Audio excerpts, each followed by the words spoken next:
Okay, good morning to everyone. And today, under GST, and the second phase of this was custom duty, जिस पर हमारी चर्चा चल रही थी। और हमने आज से पहले तक असेसेबल वैल्यू कैसे कैलकुलेट की जाती है इस पर बात की थी। जो वस्तु हम आयात करते हैं या निर्यात करते हैं उसके मूल्य का निर्धारण, वही असेसेबल वैल्यू, जिसको शॉर्ट में हम CIF भी कहते हैं, उसकी गणना कैसे की जाती है ये बताया गया था। असेसेबल वैल्यू जब मालूम हो जाती है तब फिर उस पर टैक्स लगता है, और ये जो टैक्स कहलाता है वो कहलाता कस्टम ड्यूटी। ठीक है। अब कस्टम ड्यूटी में जो टैक्स लगता है वो सामान्यतः जो माल आयात किया जाता है उस पर लगाया जाता है, और इसलिए इसकी परंपरा जैसे पहले बताई गई थी कि बहुत समय पहले शुरू हो गई थी। और पुराने समय में जब कोई देश किसी दूसरे देश से कोई माल आयात या निर्यात करने की बात करता था तो पहले जाकर के उसकी परमिशन लेनी पड़ती थी, और परमिशन लेने के लिए उसको मुलाकात करनी होती थी ऑथोरिटीज़ से। तो मुलाकात करते समय वो कुछ उपहार के रूप में कोई वस्तुएं देता था, और इस तरह से कस्टम ड्यूटी का प्रचलन शुरू हुआ था। अजमेर में ही जो अकबर का किला है, वो किला इस बात का गवाह है कि सबसे पहले यहाँ पर अंग्रेज़ों को आने की परमिशन दी गई थी।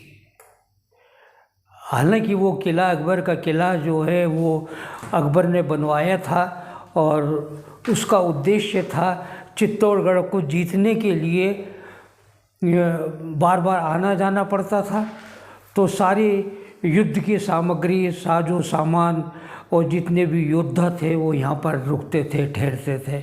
अकबर भी आता था जब यहीं पर ठहरता था, और यहाँ से नज़दीक ख्वाजा साहब की दरगाह होती थी, वहाँ दर्शन करने के लिए जाया करता था। इसलिए अकबर का किला यहाँ पर बनाया गया था मूल रूप से। पर अकबर के बाद जब जहांगीर आया तो जहांगीर के शासनकाल में सबसे पहले भारतवर्ष में अंग्रेज़ों को परमिशन दी गई थी, और sir Thomas raw east India company का प्रतिनिधि बनकर के यहाँ पर आया, और आकर के जहांगीर से मुलाकात की, और मुलाकात की परमिशन के लिए, तब उसने तोहफे के रूप में कुछ वस्तुएं जहांगीर को दी थी। और इस तरह से आयात शुल्क के रूप में प्रचलन चलने लगा, और बाद में उसकी एक परंपरा बन गई, और परंपरा के रूप में आज तक कस्टम ड्यूटी के रूप में टैक्स वसूल किया जाता है। ओके। अब जब इसमें हम टैक्स वसूल कर रहे हैं तो सबसे पहले टैक्स में बात आएगी BCD की। इसका पूरा नाम है बेसिक कस्टम ड्यूटी।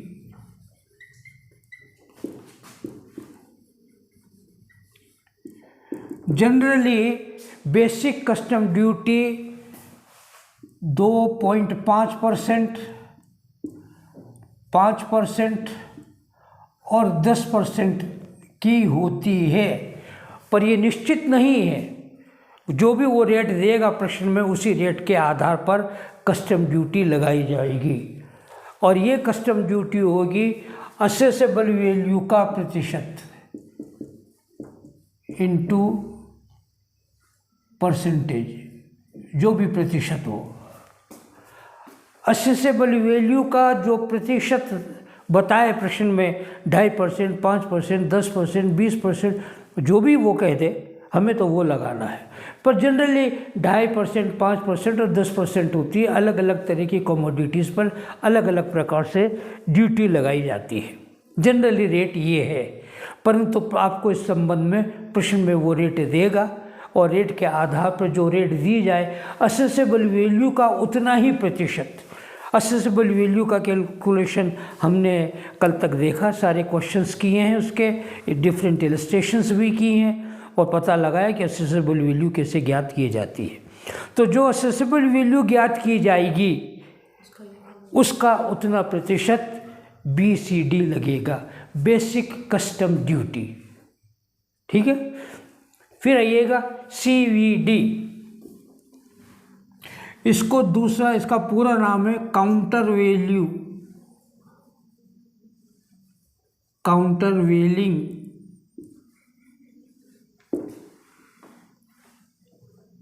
ड्यूटी। इसका दूसरा नाम है additional custom duty.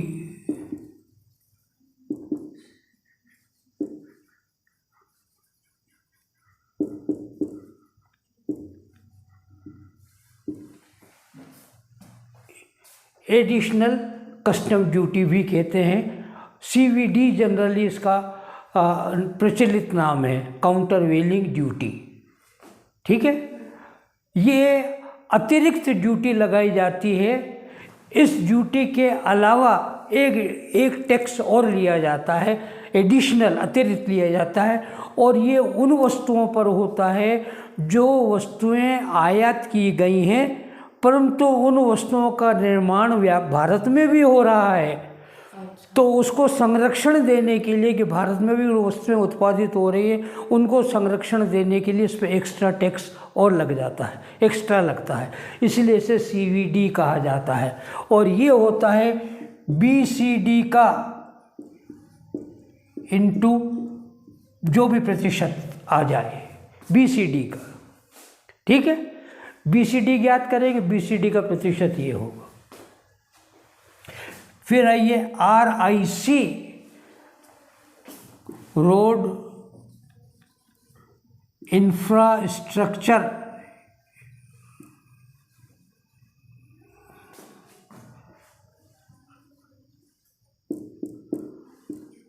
Custom duty.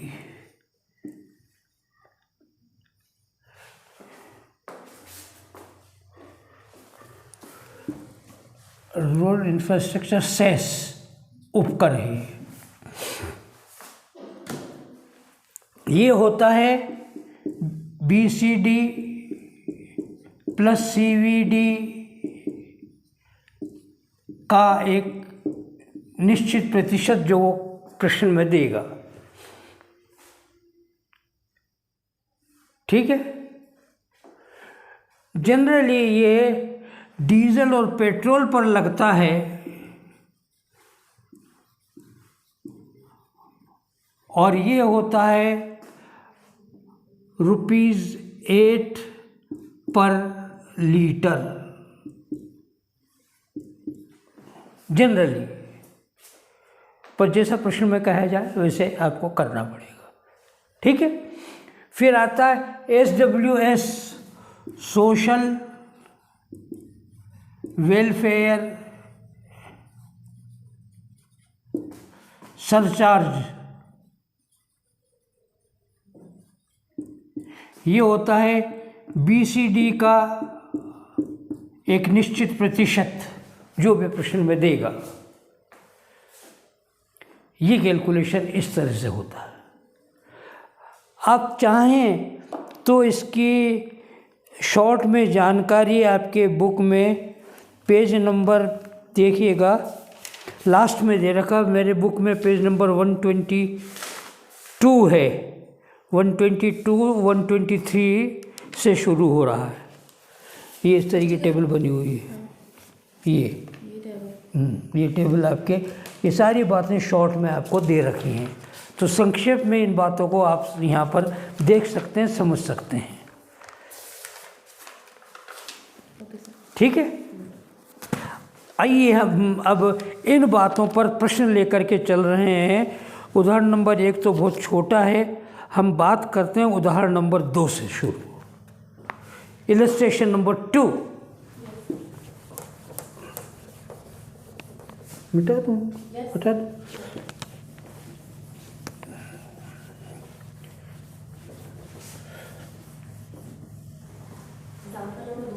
हाँ जी,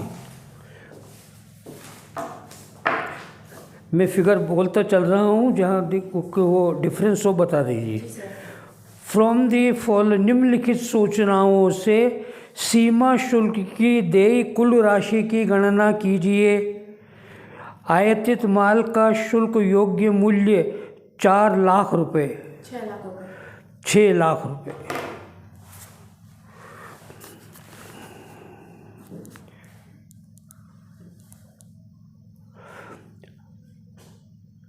ठीक है, 6 लाख रुपए उसने बताया है आपका ये मूल्य। ये हो गया असेसेबल वैल्यू AV, इसका मतलब ये हो गया। इंग्लिश में पढ़ लीजिए। हैं? इंग्लिश में पढ़ लेते तो accessible value is 6 lakh rupees. Basic custom duty payable eight the rate of 10%. The imported goods are also produced in India.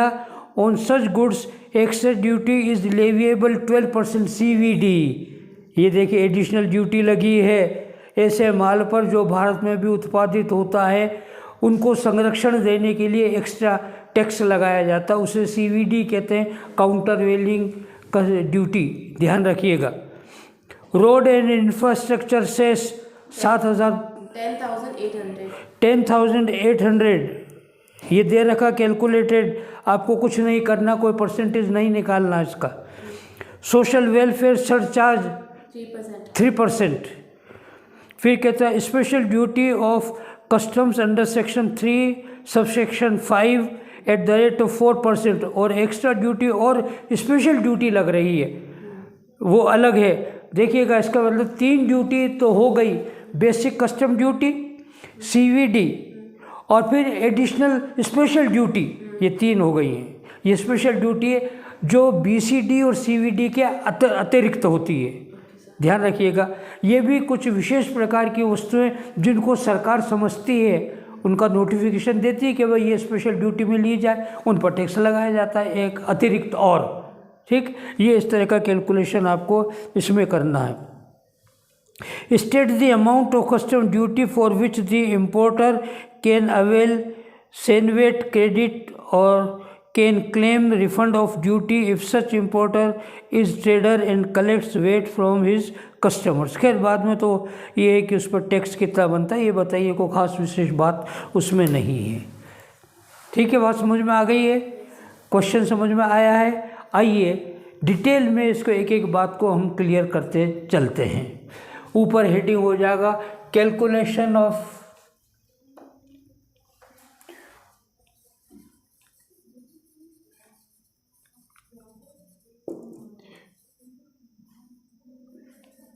Custom duty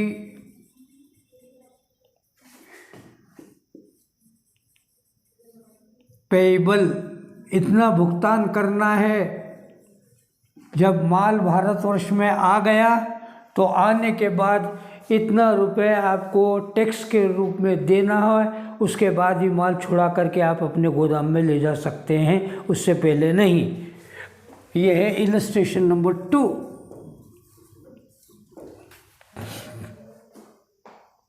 यदि असेसेबल वैल्यू नहीं दी गई हो तो पहले असेसेबल वैल्यू ज्ञात करनी पड़ जाती है। ध्यान रखिएगा, इस प्रश्न में तो असेसेबल वैल्यू दे रखी है कैलकुलेटेड, तो आपको कुछ नहीं करना है, पहले नोट कर लें।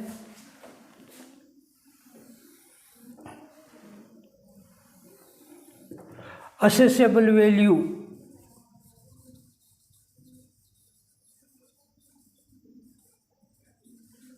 जिसको हम AV कहते हैं, CIF भी कहते हैं, ये गिवन है, दे रखी है आपको क्वेश्चन में 6 लाख रुपए। कुछ नहीं करना है, इसको केवल नोट करके बंद कर दीजिए फिलहाल तो, क्योंकि सारा कैलकुलेशन इसके ऊपर आधारित होगा। ठीक है, इसलिए नोट करके इसे बंद कर दीजिए। जब असेसेबल वैल्यू आपको दे रखी है तो फिर बाद में आगे के कैलकुलेशन आपको करने हैं। सबसे पहले BCD नंबर 1 पर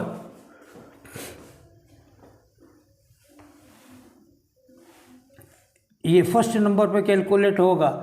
BCD basic custom duty at the rate of, rate दे रखी है इसने 10%, 10% इंटू 6 लाख, बोलिए 60,000 रुपये। ये लीजिए 60,000, ठीक है। फिर आइएगा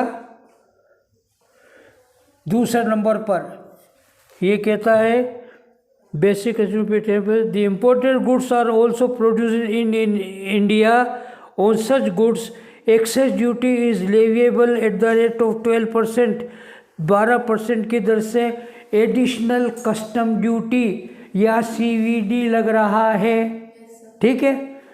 इसको कहते हैं CVD, ब्रैकेट में लिख लें एडिशनल, क्योंकि पहला प्रश्न है इसलिए ध्यान रहे।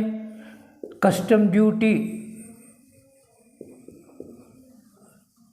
ये उन वस्तुओं पर लगाई जाती है जो वस्तुएं भारत में भी उत्पादित होती हैं और उनका आयात हो रहा है, तो उन भारतीय वस्तुओं को जो उत्पादित हो रही हैं संरक्षण देने के लिए एक्स्ट्रा टैक्स लगाया जाता है। ओके, ये होगा आपका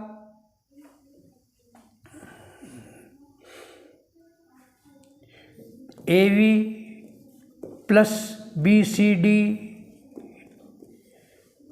ब्रैकेट में इनटू परसेंट दे रखा है इसका 12%, चेक करें।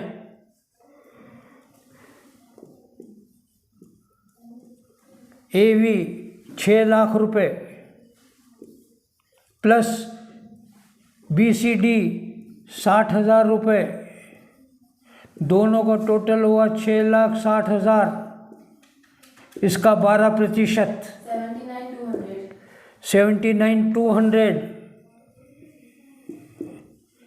ये CVD हो गया, ठीक है। उसके बाद थर्ड नंबर पर RIC, रोड एंड इंफ्रास्ट्रक्चर, और वो दे रखा है कैलकुलेटेड आपको 10,800, कोई रेट नहीं दे रखी है तो आपको कैलकुलेशन की कोई ज़रूरत नहीं है, सीधा लिख दीजिएगा 10,800, नो कैलकुलेशन इज रिक्वायर्ड। फिर उसके बाद उसने कहा है सोशल वेलफेयर सरचार्ज 3%, चौथा SWS सोशल वेलफेयर सरचार्ज, और ये होगा BCD plus CVD plus RIC, इसका तो ये परसेंटेज दे रखा 3%, अर्थात BCD थी आपकी 60,000 प्लस CVD थी 79,200 प्लस RIC थी 10,800, टोटल बोलें 1,50,000 इंटू 3%,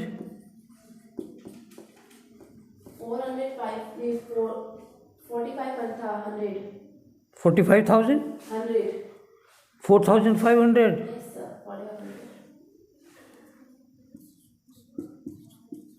इट इज़ 4,500। देन उसके बाद कहता है special additional duty, fifth number पर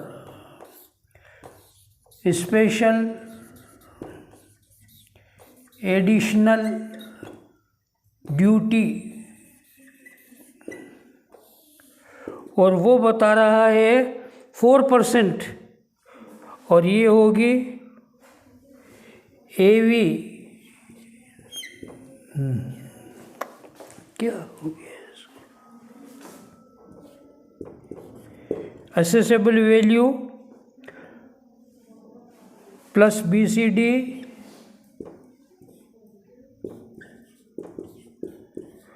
plus CVD plus RIC plus SWS, total करें assessable value 6 lakh BCD 60,000, CVD 79,200, RIC 10,800 और SWS 4,500। बोलिए 7,54,500 इंटू 4% कैलकुलेशन करें इसका 30,180।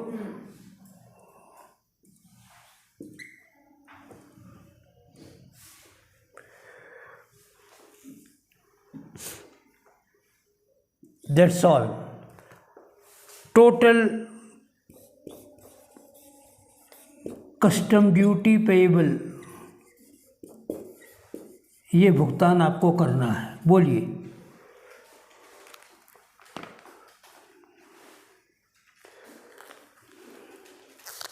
सर 60,000 तक ही बोलना है है। जी। 60,000 को जोड़ो 79,200 को 10,800 4,500 30,180 हाँ जी। किया तो 1,84,680 इतना आपको टोटल ड्यूटी का पेमेंट करना है। अब देखिएगा एक और इलस्ट्रेशन लेते हैं जिसमें GST का भी कैलकुलेशन हो। ऐसे इलस्ट्रेशन को टेकअप करना चाहते हैं।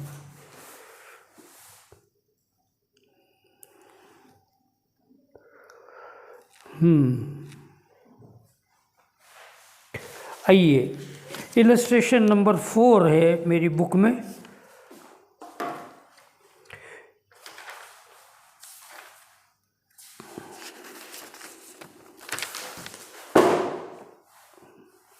जी सर। गुड्स एक आयकर्ता ने जहाज़ पर मूल्य FOB के आधार पर है, मिल गए। Okay. An importer imported goods worth ₹50,000 yes sir.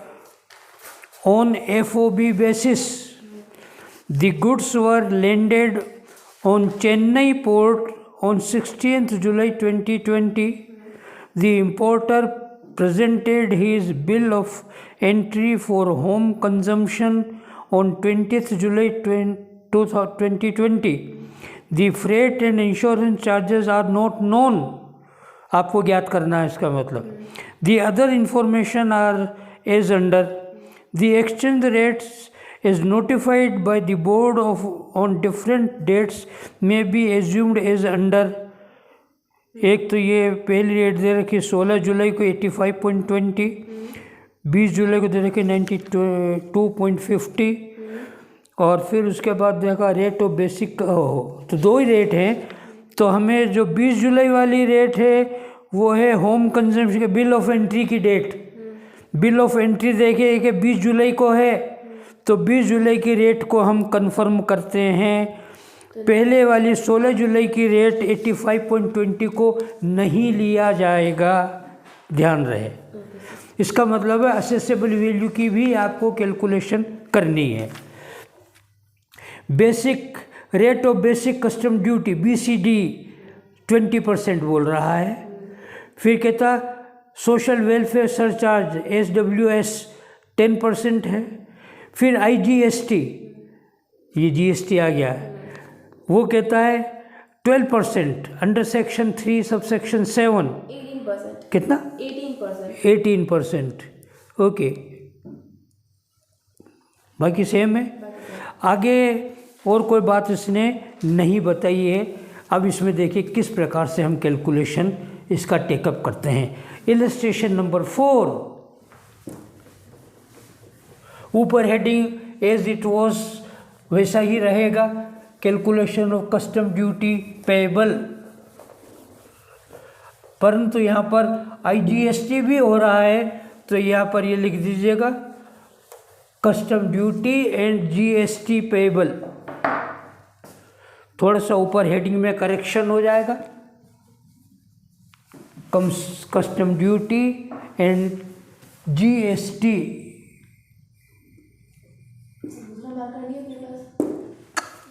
चलिए धीरे थोड़ा बंद करना।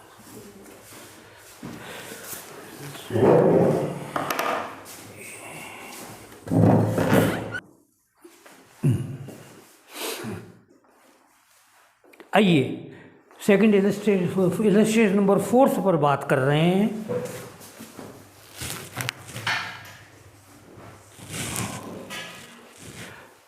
इसमें जीएसटी का भी कैलकुलेशन करना है।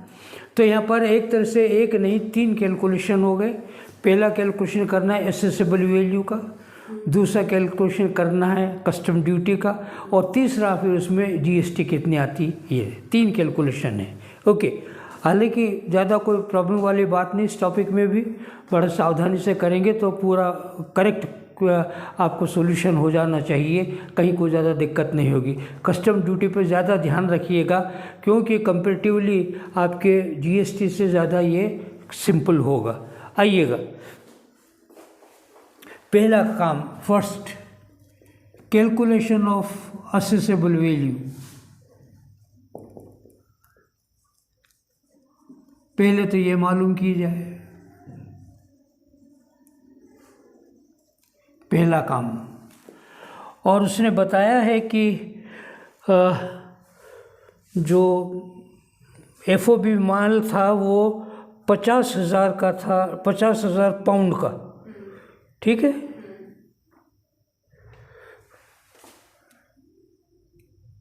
कॉस्ट ऑफ गुड्स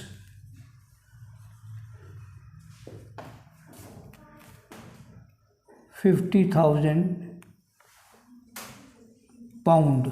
केवल एक ही है इसलिए इसे रुपए में कन्वर्ट कर दें। Converted in rupees 50,000 into second rate ले हैं इसकी 92.5। हाँ जी बोलिए। सर 45,25,000। 5 10 5 45 एक 46 आएगा, 45 नहीं आएगा। चेक करो, 50,000 है ना, 92.5 जी सर 46। फिर 46 लाख 25,000। 46 लाख 25,000 ये रुपीज़ में हो गया। 46.25। यही आपके इसने बताया एफओबी है, ब्रैकेट में लिख लें, ये एफओबी है। फ्रेट नोट नोन उसने कहा तो हमें ज्ञात करना है। @ 20% लेते हैं, मालूम है आपको। यदि नहीं दी गई हो इंटू एफओबी, एफओबी का 20% लें, 46,25,000 का 20%। 92,05,000। अरे 92 लाख नहीं हो सकता भाई, 9,25,000। 9 लाख। 25,000। अब हम इतने सचेत नहीं रहे तो आप तो सवाल गलत करवाते हैं भाई। सॉरी सर, हाँ, गलती से गलत बोल रहा हूँ। फ्रेट के बाद insurance, it is 1.125%। 1.125% into FOB. बोलिए, 46 से 25,000 का 1.125%।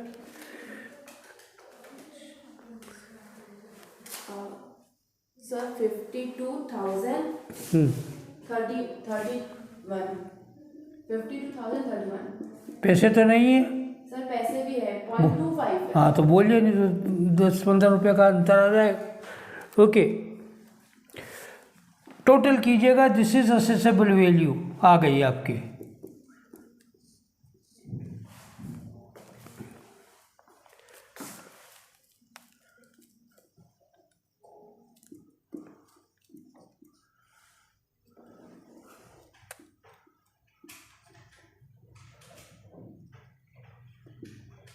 $56,02,031.25 आ रहा मेरे कैलकुलेशन में। बिल्कुल सही है। ये असेसेबल वैल्यू होगी। सेकंड पार्ट, कैलकुलेशन ऑफ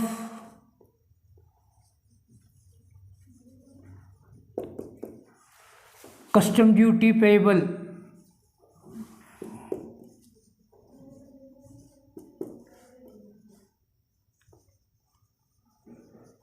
इतना कस्टम ड्यूटी देनी है आपको। इसे बंद कर दीजिएगा टोटल करके असेसेबल वैल्यू को। पहले लीजिएगा BCD, और BCD की रेट दे रहा है ये 20%। चेक करें first BCD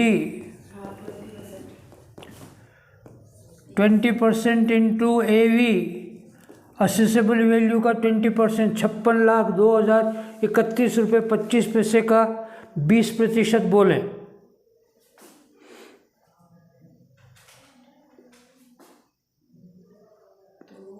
11,20,406.25। 11,20,406.25। 2 5 10 2 2 4 5 25। Okay, as it is नहीं रहेगा, 2 से गुना करेंगे 50 हो जाता। चेक कर लो फिर भी। हाँ 25 पैसे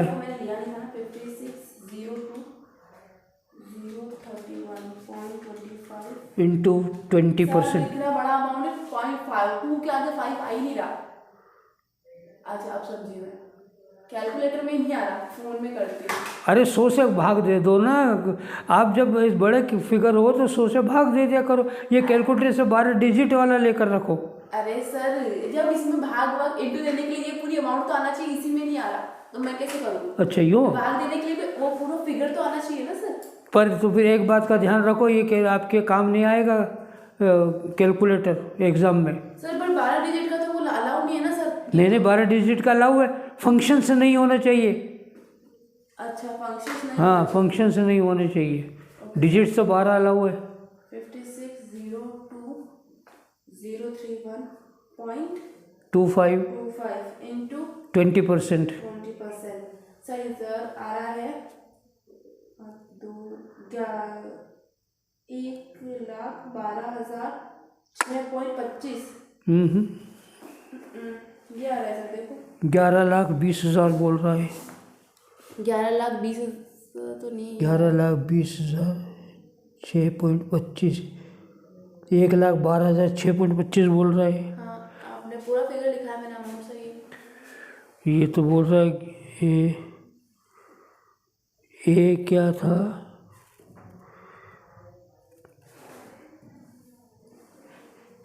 तो 11,20,000 बोल रहा है। ये तो 56,02,000, 10% 5 लाख हो गया भाई। 11 लाख ही होगा, क्योंकि 56 लाख का 10% 5,60,000 होता है। कई कैलकुलेशन में चेक करो, देखो आपकी कोई गलती हो रही है। 56 लाख का 10% 5,60,000 ऊपर हो रहा है। 02031 आपको 11,20,000 फिर 6.25। हाँ फिर 11,06.25 ठीक है। ओके 11,20,000। अब इसके बाद सेकंड ये कह रहा है बेसिक SWS 20,406.25। ये 10% इंटू BCD का 10% लो तो 11,20,406 का एक आएगा। बस यही है, टोटल कर लें।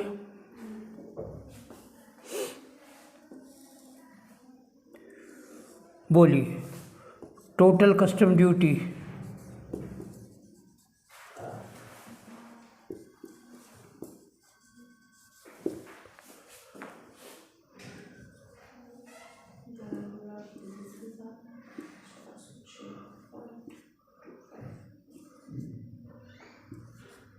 हाँ 12,32,446.88। ओके अब आ रहा थर्ड पार्ट GST का। अब देखना ये नया कैलकुलेशन थोड़ा सा चेंज होगा। ये कहता है इसमें 18% ले रहा है GST, है ना। तो देखिएगा थर्ड, ये GST 18% इंटू किस किस को लेना देखना, AV plus BCD plus SWS, इनका 18% लेना। तो 18% बोलो, AV 11 लाख कितना था, 56,02,031.25, ये रहा AV। इन सबको पहले प्लस करना है ना। हाँ, ओके, 56,00,000 2031.25, सॉरी 0.25, और इन दोनों का टोटल ले लो, ये 12,32,446.88 88। सर 6 नहीं 56 2 12 6 2 8 5 6 68 लाख। 68,34,000, एक मिनट, 68,34,000 34,000 478 478.13। हाँ 13 इसका 18% ले लो, इंटू 18%। भाई क्या कुछ इतनी बड़ी बड़ी हो गई, 12,30,000। 12,30,000 206 सर 0.0634 आ रहा है।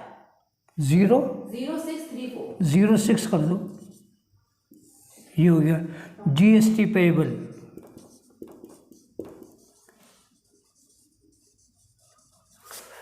Total payable,